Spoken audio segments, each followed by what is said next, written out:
Wees nederig. Maar wat beteken dit? Paulus beskryf dit hier so mooi.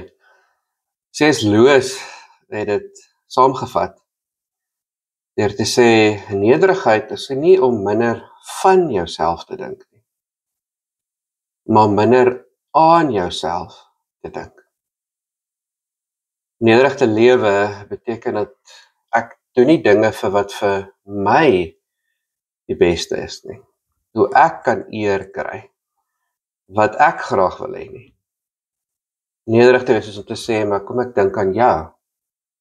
Kom ek dink aan ander mense. Kom ek dink aan hoe kan ek jou dien. Kom ek dink aan wat kan ek vir jou beteken. Daarom sê Paulus, lewe so, dien mekaar. Dink aan mekaar. Dink aan ander. Lewe 'n lewe wat ons leer dat dit gaan oor myself. Ek moet myself skep, ek moet my eie identiteit hê, ek moet kies wie ek wil wees. Ek moet wen. Ek moet bo uitkom. Ek moet my lewe inrig vir wat vir my die beste is.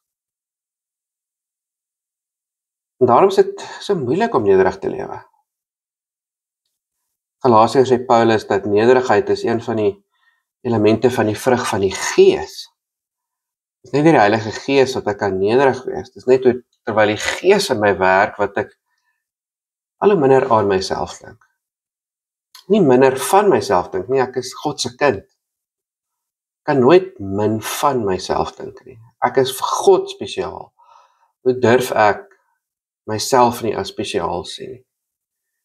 Maar meer die Gees in my werk, hoe minder dink ek aan myself.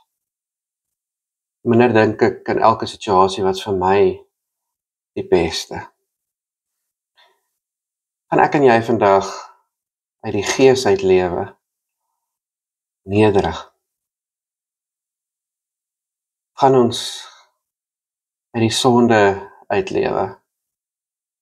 Wat is vir my die beste? Wat wil ek hê?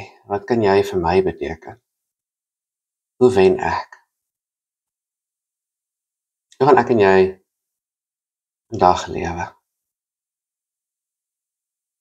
Here God, dankie dat ons spesiaal is. Dankie dat ek vir U belangrik is.